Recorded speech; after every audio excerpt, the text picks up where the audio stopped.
नमस्कार, स्वागत है आपका इंडिया न्यूज 28 में। ये बात करते हैं मध्य प्रदेश की कुछ खास खबरों की। रायसेन श्री शिव महापुराण कथा का पूर्णाहुति के साथ समापन।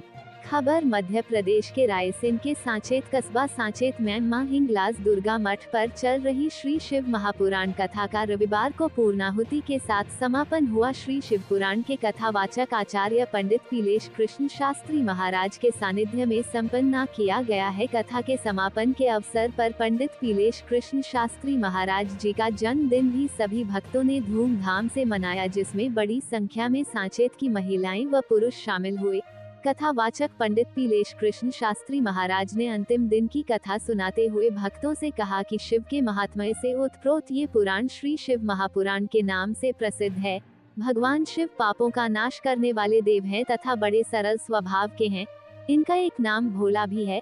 अपने नाम के अनुसार ही बड़े भोले भाले एवं शीघ्र ही प्रसन्न होकर भक्तों को मनवांछित फल देने वाले हैं। कथावाचक पंडित पीलेश महाराज ने श्रद्धालुओं से कहा कि धार्मिक आयोजनों में भावनाएं होनी जरूरी है। सगुण साकार सूर्य, चंद्रमा, जल, पृथ्वी, वायु यह एक श्री शिव पुराण का स्वरूप है। उन्होंने कहा कि अपने चारों ओर सदैव वातावरण शुद्ध रखें। जहां स्वच्छता और शांति होती है वहां देवताओं का वास होता है। जल, वायु, पेड़ एक चेतन से लेकर जड़ चेतन में आकर एक दूसरे के सहायक बनते हैं। जहां अधार्मिकता बढ़ जाती है और कर्म को भूल जाते हैं वहां शिव और शक्ति दोनों नहीं होते। शिव की महिमा का वर्णन करते हुए कहा कि भगवान शिव ही मनुष्य को सांसारिक बंधनों से मुक्त कर सकते हैं। शिव की भक्ति से सुख व समृद्धि प्राप्त की जा सकती है। कहा कि इस अलौकिक शिव पुराण की कथा सुनना अर्थात पाप से विमुक्त होना है।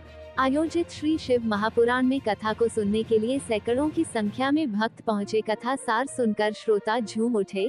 पूर्णाहुति के पूर्व शिव पुराण के कथावाचक पंडित पीलेश कृष्ण शास्त्री ने शिव महापुराण कथा का सार बताया। उन्होंने कहा कि अपने अभिमान में चूर होकर दक्ष प्रजापति ने कनखल में यज्ञ किया। इसमें सभी देवों व ऋषि मुनियों को आमंत्रित कर उन्होंने भगवान शिव की उपेक्षा की। इसकी सूचना सती को अपनी सहेलियों से मिली। इसके बाद शिव के समझाने के बाद भी वे यज्ञ में पहुंच गई। वहां देखा कि भगवान शिव का अपमान हो रहा है। पूछने पर राजा दक्ष ने सती का भी अपमान किया। नाराज सती ने यज्ञ कुंड में ही अपना शरीर त्याग दिया। ये जानकारी जब शिव को हुई तब वे रौद्र रूप में आ गए और उन्होंने अपने गणों की मदद से कनखल को तबाह कर दिया। कथा के इस प्रसंग को सुनकर श्रोता भाव विभोर हो गए। इसके बाद भव्य भंडारे का आयोजन हुआ, जिसमें हजारों की संख्या में भक्तों ने प्रसादी ग्रहण की।